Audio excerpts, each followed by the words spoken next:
Recibimos a través de la línea telefónica la participación del doctor Jaime Ariztía Escuder para hablar de la economía, de los fenómenos nacionales, los fenómenos internacionales de interés para esta semana y los acontecimientos que influyen en los bolsillos de los dominicanos. Buenos días, Jaime. Muy buenos días, muchísimas gracias, José Luis, y saludos a todo el equipo. Mira, vamos a comenzar con la economía internacional, en particular lo que está ocurriendo con los mercados de divisas, producto de algunas decisiones que se han tomado en países tan importantes como el Reino Unido. Específicamente, su gobierno presentó, por parte del ministro de Hacienda, Kwasi Kwarteng, presentó lo que es su propuesta de reforma impositiva, que implica una disminución importante de los impuestos para reanimar la economía. El objetivo es dejarle dinero en los bolsillos a los consumidores para que estos puedan aumentar su demanda y de esa forma entonces estimular el crecimiento. Asimismo, al disminuir lo que serían los aumentos que se iban a registrar de impuestos por el lado corporativo, pues esto también se prevé que tenga un efecto por el lado de la oferta positivo y de esa manera entonces acelerar el ritmo de crecimiento de la economía británica. Esa propuesta que presenta el gobierno de Liz Truss, la nueva primer ministro, pues no cabe duda de que generó inmediatamente turbulencia en los mercados financieros por el hecho de que eso va a generar la necesidad de alrededor de 150,000 millones de libras esterlinas de nuevo financiamiento en los próximos 2 años por parte del gobierno británico, y se estima que en un periodo de 5 años pudiera ascender hasta los 300,000 millones de libras. Esto generó que la tasa de interés subiera y que también la British Pound, la libra esterlina, pues se depreciara a un nivel que ya es prácticamente un 20% de lo que se ha depreciado en lo que va de año, y se colocó en 1.035. 1.035, estamos hablando de uno de los niveles más bajos en las últimas décadas.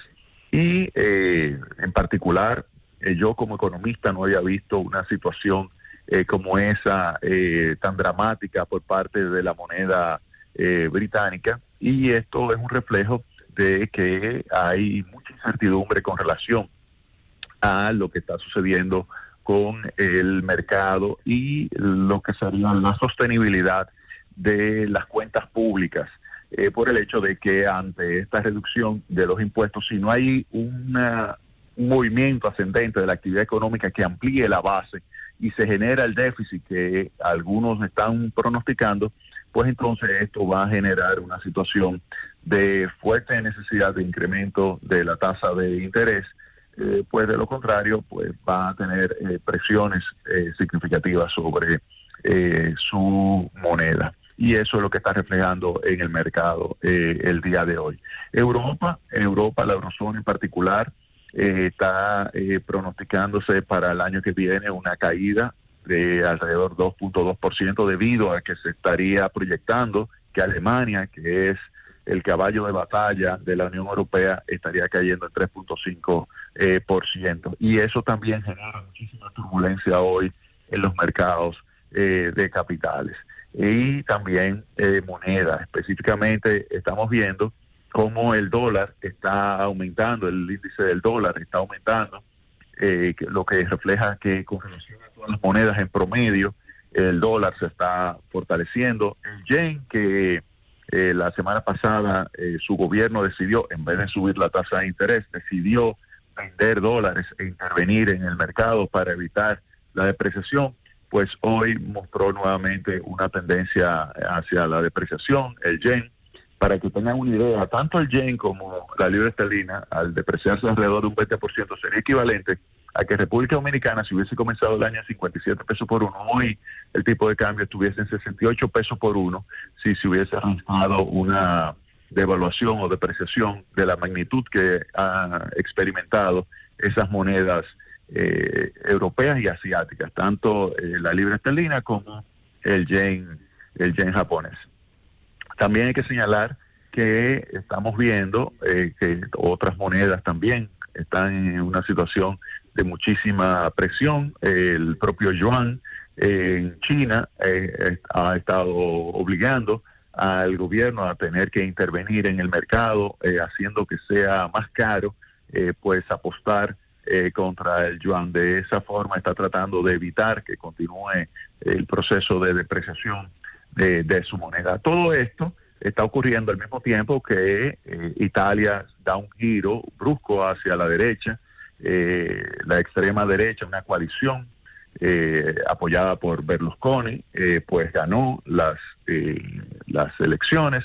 Giorgia Meloni es la nueva jefa de gobierno, la nueva primera ministra, y ella pues va a tener que formar gobierno y enfrentar todo un conjunto de situaciones económicas importantes y muy delicadas. Específicamente, tiene que enfrentarse con una deuda de 150% del Producto Interno Bruto, que ha hecho que inmediatamente suba la tasa de interés del bono, el título a 10 años, soberano italiano a 4.45%, aumentando la brecha existente entre la tasa de interés de los bonos alemanes con relación a los italianos.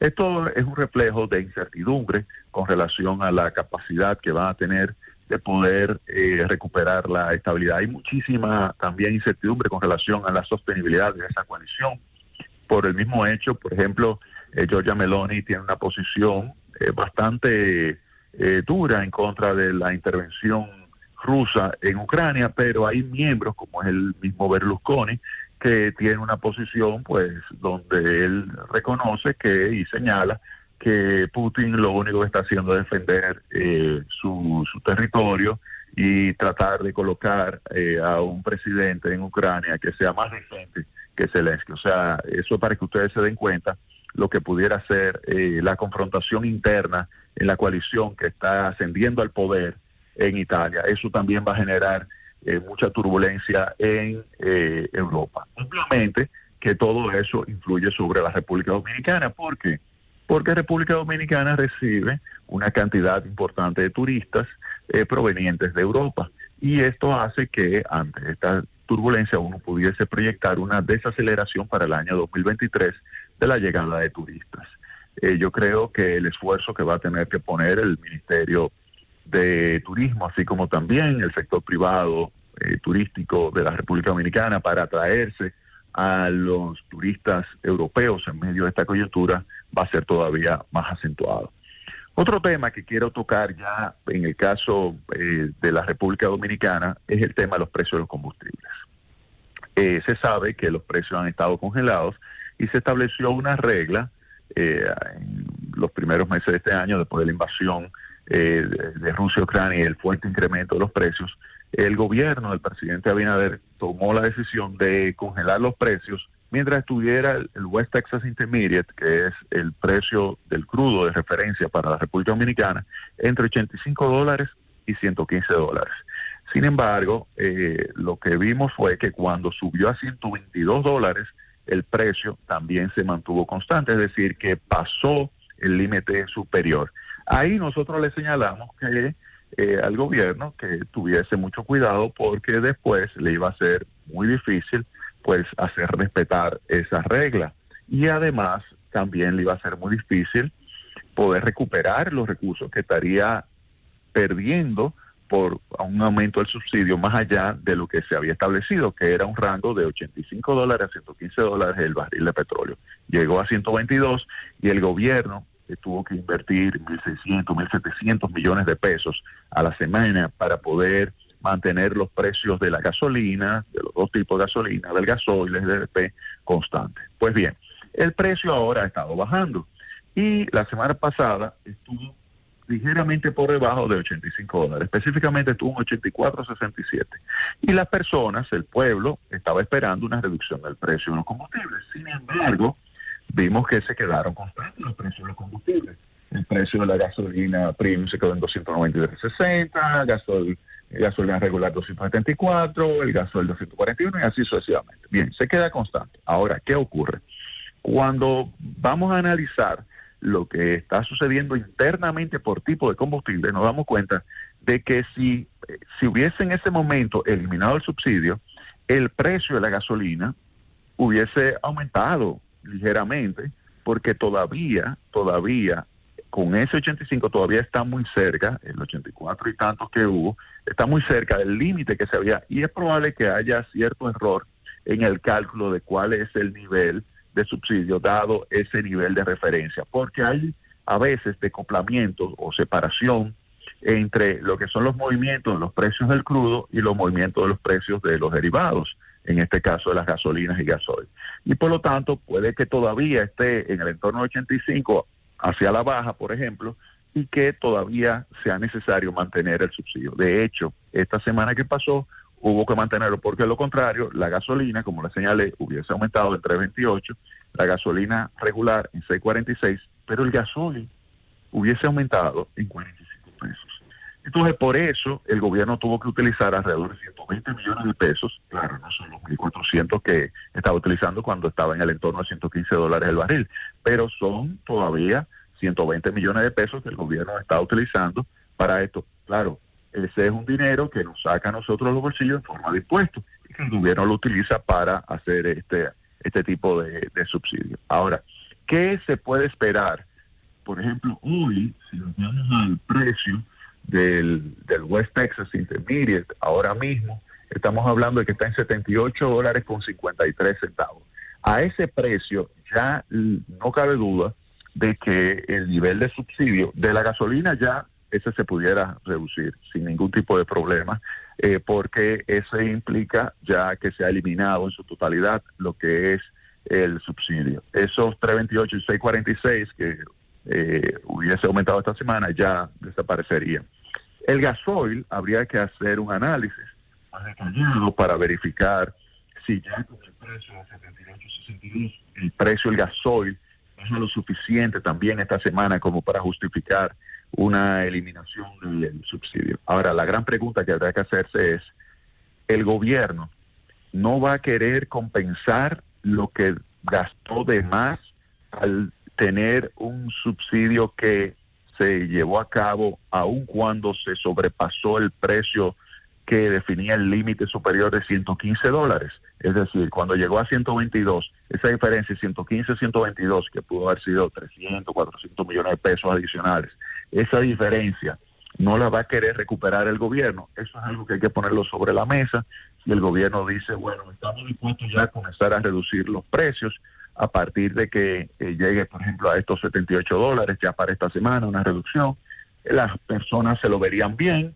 Lo que habría que analizar es si, desde el punto de vista fiscal, si se justifica o no, si tiene suficiente holgura el gobierno para hacerlo, y más tomando en consideración el impacto que ahora mismo está teniendo sobre el gasto público, esto que ocurrió, que fue el impacto de el huracán Fiona. Ese huracán ha obligado al gobierno a tener que incrementar los gastos, y ese incremento de los gastos pues implica una presión adicional sobre las finanzas públicas. Y entonces habría que preguntarse si el gobierno no quisiera, a pesar de que bajen los precios, pues quedarse con un colchón ahora que se le generaría positivo de ingreso para compensar lo que gastó de más cuando el precio del barril de petróleo se colocó por encima de $115 y el gobierno mantuvo congelado el precio de los combustibles. Esa es la gran decisión que va a tener que hacer el gobierno. Yo me imagino que si hay una gran presión en los medios, en las redes sociales, si hay una presión importante donde se le comienza a exigir al gobierno la reducción de los precios de los combustibles, dado que los precios del West Texas Intermediate, del petróleo West Texas, está por debajo de $85, si vemos una presión muy fuerte, la probabilidad de que el gobierno reduzca los precios de los combustibles esta semana aumenta significativamente.